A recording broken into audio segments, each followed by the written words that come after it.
არის აი წინააღმდეგობიდან გამომდინარე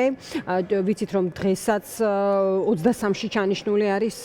ასევე საპროტესტო მსვლელობა 28 აქციის შესახებ ასევე ზედმიწევნით ინფორმირებულია ჩვენი მაყურებელი და ასევე ყოველდღიურად ვადევნებთ თვალს დაკავებულების რიცხვის ზრდას და საფუძვლებს. ხო, აი რა საფუძვლებით ხდება ამ რეპრესიული თქვათ კანონების გამოყენება, გიორგი, რისი თქმა შეგიძლია ჩვენი მაყურებლისთვის და რომ შევაფასოთ ამ მხრივ არსებული ზოგადი სურათი. ჩვენ რაც ვხედავთ თბილისის ქუჩებში და საპროტესტო პროცესი, ხელისუფლებას ცდილობს ეს არის, რომ რაც მარგინალიზება ცადოს, გააკეთოს პროტესტის, რომ ხალხს გაუშვდეს აღქმა, რომ პროტესტში მონაწილეობა არის სახიფათო და ამიტომ ეს პროტესტი ძალიან შემცირდეს. ამიტომ მე ძალიან მომწონს ეს მსვლელობები, რაც კეთდება ყოველ საღამოს თბილისის ქუჩებში, მათ შორის 23 აქციაც ძალიან მნიშვნელოვანი არის, და ყველაზე სწორი ტაქტიკა და ჩემს ახლა ეს ტაქტიკა არის არჩეული, არის ახალი გზების პოვნა, ხო, მაგალითად ახლა 23 აქცია აულაბარში ჩაინიშნა, ხო, ანუ ლოკაციების ცვლილება, მეთოდების ცვლილება, იქიდან გამომდინარე, რომ ეს სისტემა, რომელსაც ჩვენ უპირისპირდებით, არის ძალიან ბოროტი, მაგრამ არის აბსოლუტურად ვერტიკალური, ანუ ზევიდან ქვევით ჩამოდის ბრძანება და ის ადამიანები, ვინც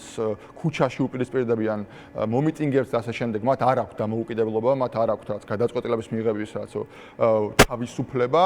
შესაბამისად, აი ეს სხვადასხვა მეთოდების პოვნა და მათ შორის შედარებით უსაფრთხო გზების პოვნა პროტესტისთვისაც მეტი და მეტი ადამიანი შეძლებს რომ ჩაერთოს ამ აქტივობებში არის ძალიან მნიშვნელოვანი. ხა რა თქმა უნდა, ძალიან ესეთი ტრაგიკომედია არის რაც ხდება სასამართლოში, იგივე მე გუშინ ვიყავი გილა ხასაიას პროცესზე და აი ამ აბსურდულ და დაუსაბუთებელ საქმეებს შორისაც კი გამორჩეული არის გელას პროცესი, იმიტომ რომ აბსოლუტურად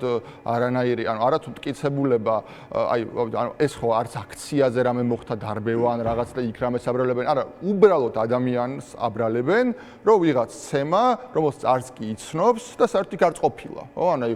მაგრამ ჩემი აზრით ჩვენ ხედავთ აი მსგავს იმის მიუხედავად რომ სასამართლოს ხმებს ხურავენ იმის მიუხედავად რომ რაღაცა ადამიანებს ცდილობენ რომ შეუზღუდონ წვდომა ინფორმაციასთან ჩვენ მათ ვხედავთ რომ საზოგადოებაში არის ძალიან მაღალი ემპათიის დონე სიდის პატიმრებისადმი და აი ამ რეპრესიული ზომები იმის მიუხედავად რომ ისინი შეიძლება აშინებენ საზოგადოების ნაწილს და რაციონალურად აშინებენ საბოლოო ჯამში იწვევს გაღიზიანებას და რაც ძალიან ცუდად მოქმედებს ამ ეგრეთ წოდებული ხელისუფლების